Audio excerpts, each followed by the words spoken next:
Dalam kehidupan ini, pasti kita memiliki perasaan yang krisis, saudaraku. Biasanya ada penyebab atau trigger yang membuat kita punya perasaan krisis ini. Krisis itu adalah sesuatu yang seakan-akan tidak membuat kita nyaman.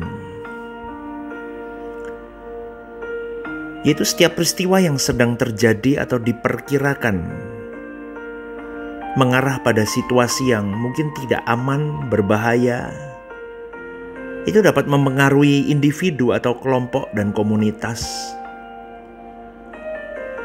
Kalau kita telaah lebih dalam, saudaraku, kata krisis itu mengandung unsur khawatir, mengandung unsur cemas dan tidak menentu. Intinya begitu, saudaraku. Pasti kita semua pernah mengalami perasaan ini, bukan? Atau mungkin hari ini, saat ini ketika mendengar renungan ini, Anda sedang mengalami dalam situasi itu. Tapi saya mau mengajak kepada para pendengar renungan The Message. Perasaan krisis itu jangan selalu dipandang negatif. Karena bisa juga memiliki peran positif dalam kehidupan kita. Orang tua yang memiliki perasaan krisis mengenai kehidupan atau masa depan anaknya, maka tindakannya adalah dia berjuang bagaimana mendidik anak ini dengan baik, menyekolahkan yang benar, mengasuransikan anaknya, mempersiapkan jalan usaha untuk anaknya ke depan. Betul gak, saudaraku? Maka dia bekerja keras, orang tuanya bekerja keras membangun usaha ini dan itu yang akan diwariskan kepada anaknya. Seorang murid sekolah tinggi, perguruan, dia punya perasaan krisis. Dia takut, bagaimana ya ujian skripsiku nanti? Aku lulus gak ya? Berapa IP ku ya? Mereka akan berjuang. Habis itu aku bekerja gak ya? Di kerjaan di mana ya? Maka mahasiswa yang punya perasaan krisis, dia akan kuliah dengan serius. Dia akan belajar rajin, dia akan berprestasi di dalam kuliahnya. Jadi pagi hari ini saya mau katakan bahwa perasaan krisis yang positif itu ada, saudaraku. Tapi ada juga perasaan krisis yang negatif. Maka dalam kehidupan manusia pada umumnya, perasaan krisis itu biasanya menyangkut hal-hal yang berurusan dengan kebutuhan jasmani. Perasaan krisis seperti itulah yang menyandra, membelenggu seseorang, sekaligus mengarahkan hidup seseorang dan menenggelamkannya di sana. Maka menjadi berbahaya kalau arah hidupnya bukan Tuhan dan kerajaannya. Semoga sampai di titik ini Anda mengikuti dan memahami arah pembicaraan saya ini, saudaraku. Karena perasaan krisis seperti manusia pada umumnya itu juga terlihat di dalam kehidupan orang-orang Kristen, bahkan hamba-hamba Tuhan sekalipun, pendeta-pendeta, aktivis. Tapi ingat loh, saudaraku, perasaan krisis yang tidak dihubungkan dengan kekekalan itu adalah perasaan krisis negatif. Dan banyak orang Kristen yang tenggelam di dalam perasaan krisis yang negatif. Tidak ada seorang pun yang ingin terpisah dari Allah. Tidak ada, saya kira. Kalau Anda tanya 1 juta narasumber, 1 juta narasumber itu akan berkata, dia mau bersama dengan Tuhan. Karena setiap orang tidak ada yang ingin masuk ke dalam neraka, saudaraku. Tetapi perasaan krisis terhadap neraka tidak pernah terlihat dengan jelas di dalam hidupnya hari-hari. Perasaan krisis terpisah dari Allah tidak kita lihat dalam kehidupan mereka. Pernahkah kita bertemu orang yang memiliki perasaan krisis karena belum berdoa hari itu? Kalau jujur ya, jawabannya 1 di antara 1 juta, itu pun belum tentu. Atau boleh saya katakan, jarang dan sulit untuk menjumpainya. Pernahkah kita menemukan orang yang memiliki perasaan krisis karena tidak ke gereja. Apalagi dengan zaman sekarang yang dipermudah dengan jemaat online, saudaraku. Gereja online. Bahkan gereja-gereja sekarang mempermudah dengan jemaat online. Yang penting mengisi data, Anda ikuti pelayanan di YouTube. Tambah orang semakin tidak punya perasaan krisis karena tidak ke gereja. Pernahkah Anda menemukan orang yang memiliki perasaan krisis karena tidak melayani pekerjaan Tuhan di gereja lokalnya? Jarang kan, saudaraku? Saya boleh katakan sedikit sekali. Lalu jika pertanyaan itu untuk kita, apa jawaban kita, saudaraku? Coba pikirkan ini baik-baik. Maka lebih dari apapun kita harus mengejar kebenaran yang mempersiapkan kita untuk menyongsong kekekalan. Dan hal itu tidak akan membuat kita merasa krisis. Kita dari kecil sudah mengalami banyak krisis. Dari satu krisis ke krisis selanjutnya terus kita tenggelam dengan berbagai krisis kehidupan. Lalu semakin hari seiring bertambahnya usia, bertambah skala komunitas, bisnis, kapasitas hidup, maka kita akan menghadapi sesuatu yang membuat kita semakin tenggelam, semakin hanyut. Alih-alih kita berkata, aku punya tanggung jawab hidup. Ya betul. Tetapi krisismu kepada Tuhan hilang karena sibuknya kau dengan banyaknya kegiatan. Krisismu kepada Tuhan hilang karena sibukmu kepada hobi-hobimu. Krisismu kepada Tuhan hilang karena beban hidup yang begitu menghimpit dan menginjak-injak hidup kita seringkali, saudaraku.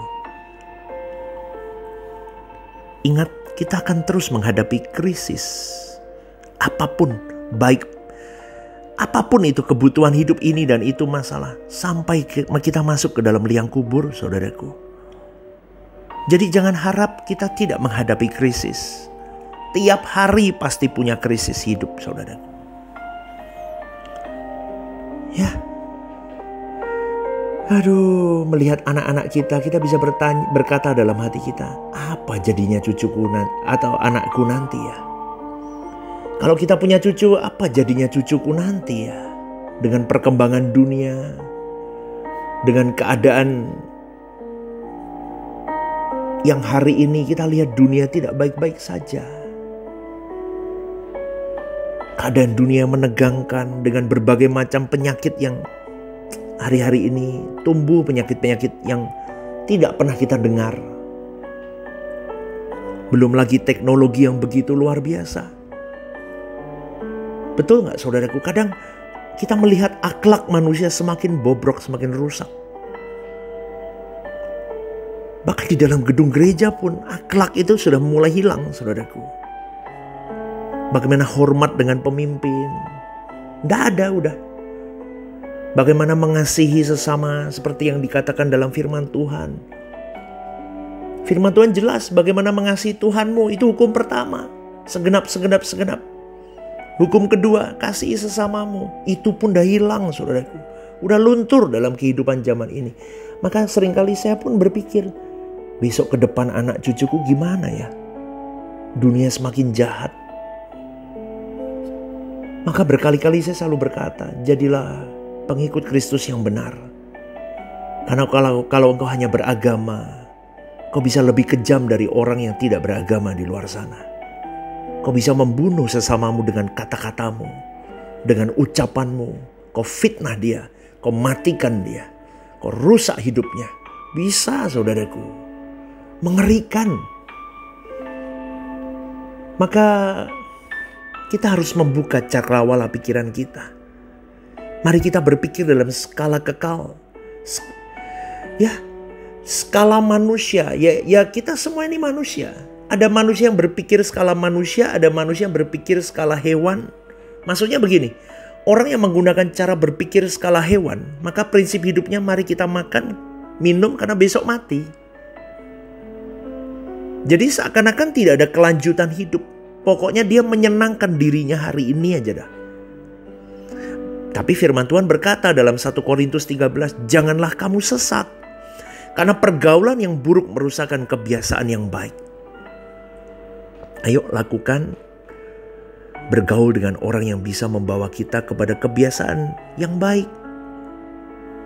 Jangan bergaul kepada orang-orang yang membawa dirimu kepada kebiasaan yang buruk. Sudah tahu orang ini toksik, Anda masih terus buka kesempatan untuk orang ini mengkamiri Anda, meracuni Anda. Itu pilihan loh saudara. Jangan anggap Anda kebal dengan hal itu. Oh enggak apa-apa, saya bisa kok mentangkis semua kata-katanya. Oh jangan sombong saudaraku. Lebih baik kau menghindar dari orang seperti itu. Betul. Maka lebih baik ketemu dengan orang-orang yang berkata apa adanya. Meskipun dar-der-dor, tapi dia orang yang tidak menyimpan kelicikan. Daripada orang yang bermulut manis. Hati-hati saudaraku. Betul, saya katakan ini supaya kalian tahu pergaulanmu menentukan kekekalanmu. Pernikahanmu, pasangan hidupmu menentukan kekekalanmu. Pilihan-pilihan hidupmu menentukan kekekalanmu.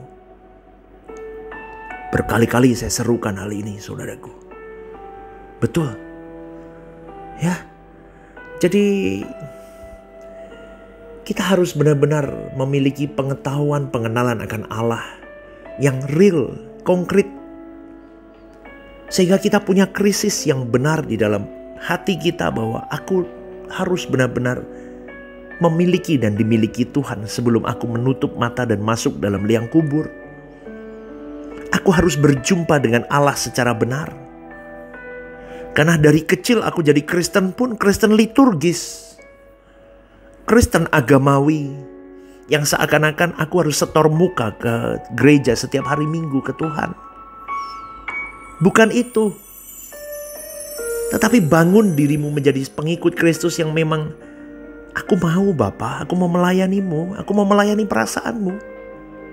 Aku tidak mau hanya duduk di gereja, tapi aku mau berjuang merubah hari-hari hidupku melalui kebenaran yang disampaikan.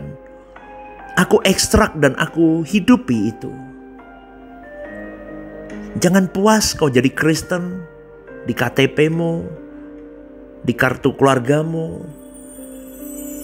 Jangan, tapi puaslah kalau kau benar-benar pengikut Kristus. Kau matikan semua manusiawimu. Kau matikan manusia lamamu. Jadi jangan puas dengan keadaanmu hari ini. Berjuanglah semakin baik di hadapan Allah. Selamat pagi saudaraku. Tuhan memberkati. God bless you.